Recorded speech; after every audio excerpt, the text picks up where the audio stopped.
Au revoir. Et Madame, Messieurs, on continue avec François Hainaut, qui est le premier vice-président de la CSN. Bon après-midi, Monsieur Hainaut. Bonjour, Monsieur Pierre. Je vous souhaite une bonne année en partant. Bonne année, Monsieur Hainaut, et j'imagine que votre année commence vraiment sur les chapeaux de roue avec cette entente qui a été paraphée, qui devient donc une proposition pour une nouvelle convention collective. Vous en êtes fier?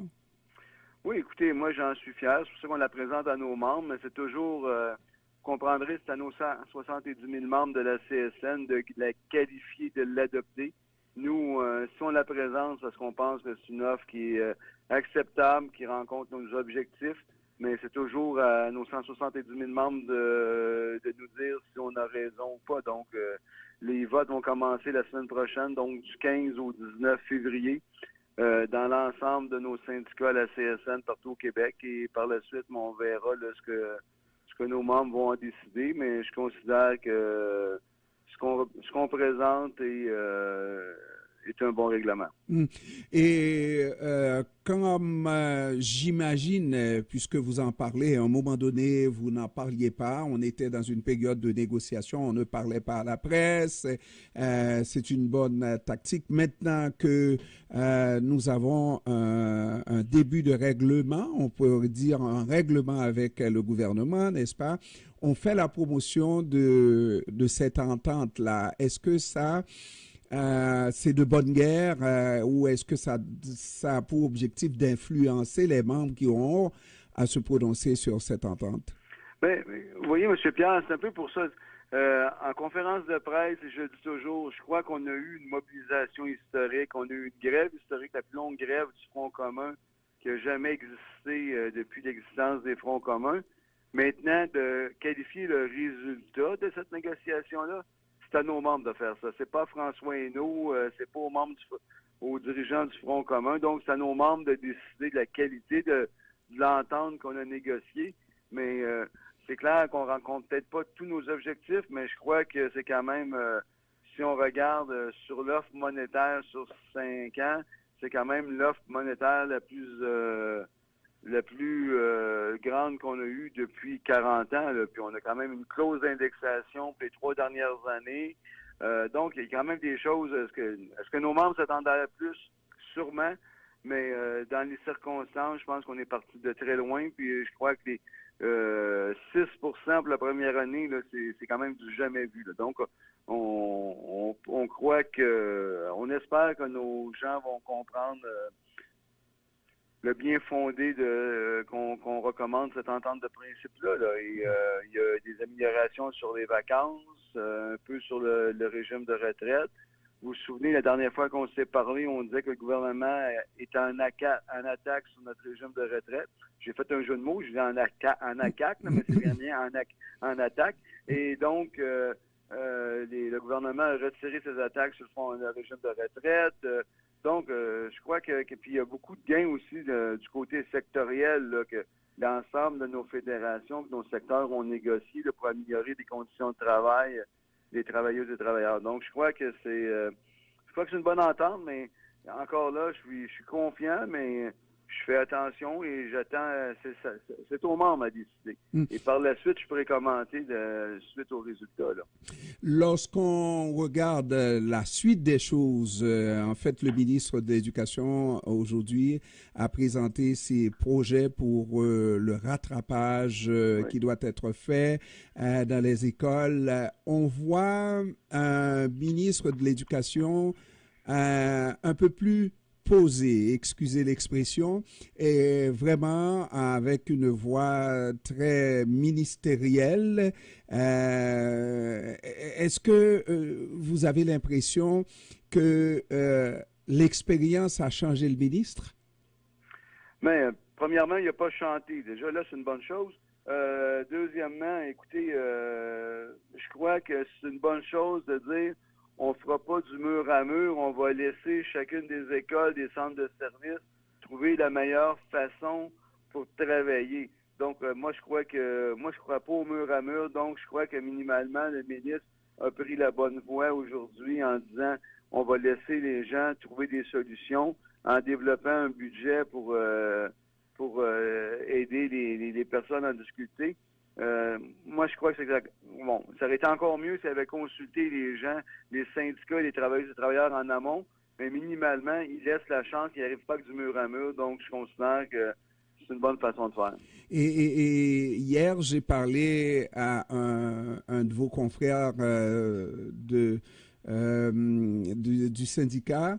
Et lorsque je lui ai demandé est-ce que ce rattrapage, rattrapage qui doit être fait devrait être rémunéré par les enseignants, rémunéré aux enseignants et payé pour faire ce rattrapage, n'est-ce pas? Et lui de me dire qu'il n'est pas sûr parce que, bon, sur le temps régulier qui est déjà payé, eh ben, on ne peut pas être deux fois payé pour travailler. Je comprends ça, sauf que le ministre aujourd'hui a annoncé littéralement que ça sera une tâche qui sera payée par le gouvernement jusqu'à combien? 3 milliards et quelques dollars, là? Ah, moi, j'ai compris une couple de centaines de millions. J'ai pas compris 3 milliards. Là, mais dans le total, avec toutes les dépenses, oui. là, oui, 300 millions, c'est pour effectivement payer les enseignants, effectivement. Mais écoutez, moi, je pense que si c'est des heures régulières des enseignantes et des enseignants, c'est une chose. Si ça va en dehors du cadre horaire, c'est clair que les gens, que ce soit les aides pédagogiques ou les enseignants, mais les enseignants devront être rémunérés en conséquence, là, mais j'ai pas analysé l'ensemble des choses. Et deuxièmement, vous devez comprendre que le seul type d'emploi que la CSN ne représente pas, c'est les enseignantes et enseignants du primaire secondaire. On a l'ensemble des titres d'emploi du secteur public, à l'exception des titres d'emploi d'enseignantes primaire secondaire. Et pourtant, vous avez laissé les infirmières derrière. Qu'est-ce qui va... Non, mais on a des infirmières, M. Pierre. Mais je sais.